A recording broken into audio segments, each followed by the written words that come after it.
Fala, meus amigos e amigas corintianas, estamos aqui novamente para trazer mais um vídeo no canal com as últimas informações do Timão. Se inscreva no canal, deixa seu like, seu comentário também e vamos pro vídeo. Essa Lili Nascimento, paulistana da Gema, vai trabalhar pra caramba hoje. Como a Renata Ruel, arregassem as mangas porque já trabalhou muito, Lili, e ainda a sua noite será longa. Que jogo! Para contar a história desse jogo, para reportar esse jogo, relatar esse jogo, já vai dar um trabalhão danado. Boa noite, Lili! Fala, Plihal, beijo pra você, aos amigos do estúdio, ao fã de esportes. Que jogo mesmo, né? São tantas coisas para se falar sobre essa partida e até o último minuto, muita emoção. Então, o jogo acaba agora, a gente já entra com o fã de esporte para falar sobre essa grande partida, essa grande vitória do Corinthians jogando na estreia do Dorival aqui na Neoquímica. Eu vou tentar ser breve e separar um pouquinho, a começar pelo Yuri Alberto.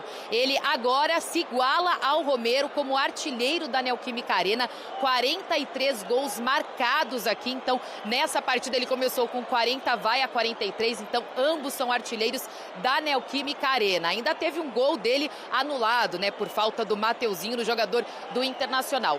Memphis Depay é outra história, né? Agora ele tem um total de 25 participações em gols. São 13 assistências e 12 gols marcados desde que ele começou a vestir a camisa do Corinthians. Agora o Igor Coronado tem um detalhe.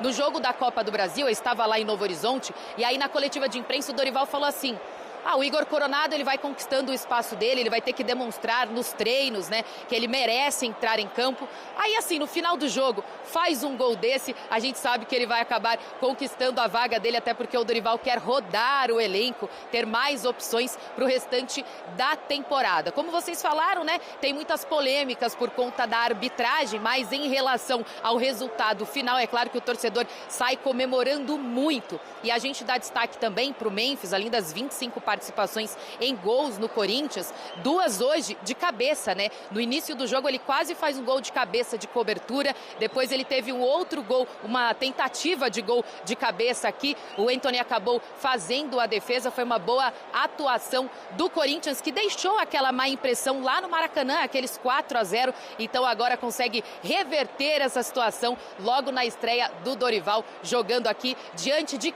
quase 45 mil torcedores, a Fiel sempre representando, né, Plihal? Boa, Lili. Agora faz o seguinte, desce correndo lá pra Zona Mista, porque a gente vai querer escutar os personagens dessa vitória do Corinthians sobre o Internacional. Também teremos a entrevista do Dorival Júnior, pela primeira vez dirigindo o Corinthians em casa e conquistando a sua segunda vitória em 2 jogos, comandando o Timão. Eu tinha falado que o Yuri fez 5 para valer em 3, na verdade fez 4 para valer em 3, porque um dos gols anulados foi do Memphis, uma bola que ele pegou de primeira. Um golaço, Memphis também muito bem no jogo, professor. Hoje reclamam tanto que ele não rende contra os grandões. Hoje rendeu. Rendeu e precisou render porque o jogo foi uma parada dura. Polêmicas de arbitragem à parte, um jogo muito movimentado, mais até do que tecnicamente bom, né? Brigado, né? Brigado desde o começo. Primeira vitória do Corinthians contra o Inter desde 2020. E o Dorival percebeu, na verdade ele já sabia, que esse é um time que se paga muito mais na frente do que atrás. Os problemas aparecem na defesa, apareceu no primeiro tempo, quando o time toma a virada. Mas quem tem jogadores como o Yuri Alberto, como o Memphis, como o próprio Romero, enquanto esteve em campo, com uma participação interessante, uma boa movimentação, pode contar com essa possibilidade dos gols. Agora, atrás, o Corinthians, principalmente no primeiro tempo, foi um desastre. Aquele lado do Hugo, os volantes que dessa vez nem deram tanto espaço para se chutar de longe, mas estavam todos dentro da área. Para nada, porque o Internacional, mérito também do Roger, percebeu, mexeu ali o jogo, aquela história de jogar com o Fernando de zagueiro, não estava dando certo. Mas o Zé acha que ele demorou para se ligar. Mas deu tempo no primeiro tempo, né, Zé? Que no segundo tempo o Corinthians se impôs, teve a expulsão do Bruno Henrique também, vamos lembrar, isso mudou o panorama da partida. Eu acho que o Roger demorou muito, porque assim, o Dorival coloca o Yuri Alberto em cima do último homem, né, do Fernando. Então o que ele faz? Ele segura o Fernando lá atrás, quando o Corinthians atacava. Então o Fernando era o último homem, segurava os 2 zagueiros, ele adiantava o Carrillo vinha por dentro, o Memphis trabalhava nas costas dos dois volantes, né? O Memphis e o Carrillo por trás, e adiantava os dois laterais. E aí o Inter não conseguia fazer a marcação na saída de bola e sobrava para o Bruno Henrique e para o Thiago Maia fazer a marcação em 4 jogadores. Aí o Corinthians conseguia sair jogando até os 30 minutos, mais ou menos 30, 35, se não me engano. Quando ele coloca o Fernando à frente, aí o time do Corinthians tem dificuldade, porque não entendeu, não estava preparado para o posicionamento do Fernando, tanto que o Fernando participa do segundo gol. Aí ele passa a ser o homem da sobra na frente. Né? O Memphis não acompanha, você tem o Bruno e o Thiago, que eram os dois marcadores dos jogadores do Corinthians. Né? O Carrillo fica aberto, o Romero aberto, mas só que vem por trás o Fernando. E aí ele começa a ditar o ritmo da equipe do Inter. Depois, no segundo tempo, foi um outro jogo. Né? O Corinthians com a mudança do Hugo com o Bidu sai um pouquinho mais, começou a colocar um pouco mais de pressão, ou dando mais opções pelo lado esquerdo. E aí o Corinthians conseguiu controlar um pouquinho mais o jogo. E depois nós tivemos os lances polêmicos que eu vou esperar. Aquece, né? Renata Ruel, aquece que tem muita coisa para você falar no Equipe F de hoje. Uma pergunta fácil agora para o nosso coach Paulo Silas. Qual mudança do intervalo foi mais determinante para o que aconteceu no segundo tempo? A entrada do Bidu no lugar do Hugo ou a saída do Alan Patrick para a entrada do Oscar Romero no Internacional? O Plia, você está lendo o meu pensamento. Estava pensando justamente nisso agora. 2 situações, né? A saída do Hugo, sim, não estava bem. Assim como o miolo de zaga do Corinthians não está bem. Mateuzinho está bem do lado direito. O goleiro está muito bem, mas o miolo da zaga. E o lado esquerdo, o Angileri, poupado, né? Porque estava com uma sobrecarga, sei lá o quê. Agora, do outro lado, eu acho que 2 lances que determinaram essa derrota e essa vitória para o Corinthians.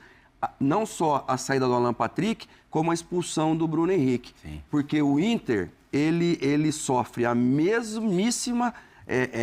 mesmas consequências do Atlético Nacional de Medellín no jogo da Libertadores. E até por conta do resultado do Inter contra o Nacional do Uruguai, perdendo de 3-0, empata 3-3. O próximo jogo do Inter na Libertadores é lá na Colômbia. Quinta-feira contra o Atlético Nacional. Então, um grupo também, que está muito pegado. Talvez a saída do Alan Patrick seja devido a essa movimentação na tabela inesperada pelo Inter. Estava encaminhada a classificação com a vitória sobre o Atlético Nacional Medellín 3-0 e o jogo contra o Nacional do Uruguai era meio que dado uma vitória, não precisava ser 3-0, mas uma vitória. E aí o Corinthians, que não é bobo nem nada, se aproveitou dessas 2 situações, continuou atacando.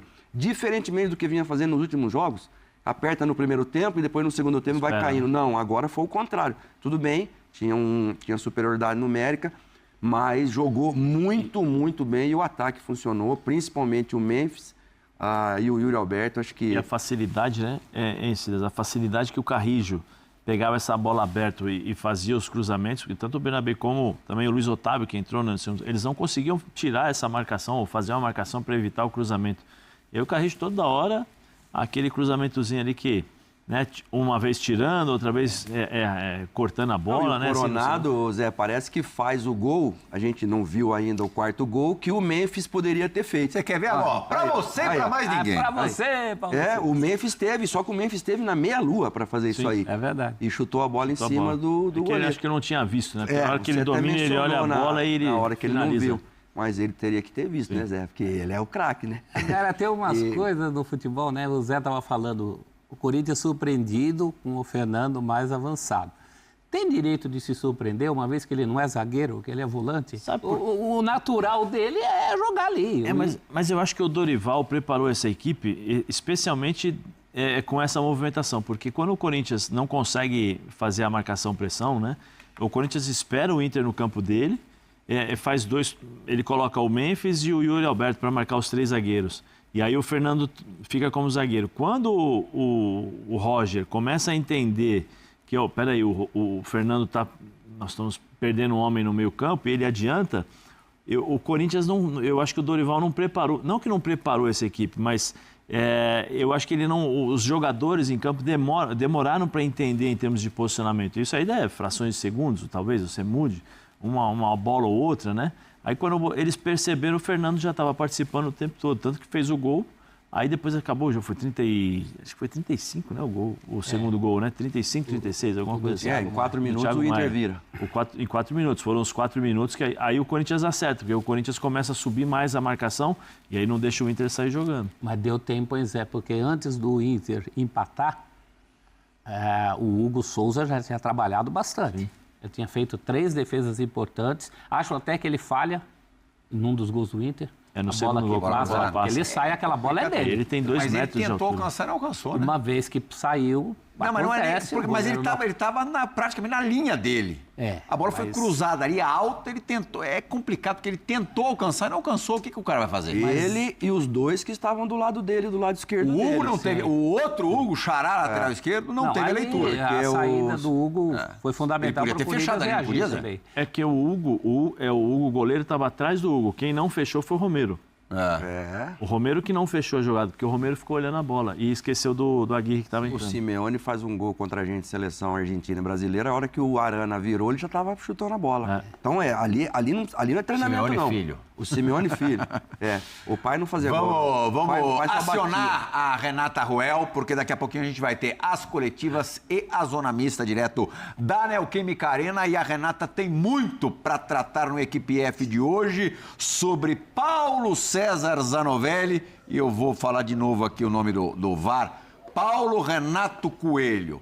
Quem hoje trabalhou melhor? Bom, acho que foi o do VAR, né? Porque em todas as vezes em que o Zanovelli foi para o monitor, ele mudou a decisão dele de campo. Renata, comece por onde você quiser. Boa noite. Boa noite, Plihal, professor Zé, craque Silas. Olha, que polêmica, quanta polêmica. A gente pode dizer que o VAR apitou o jogo hoje? Eu acho que a gente pode dizer. O VAR apitou o jogo hoje. Essa é a realidade, infelizmente. Mas se não fosse o VAR, nós teríamos inúmeros erros no campo.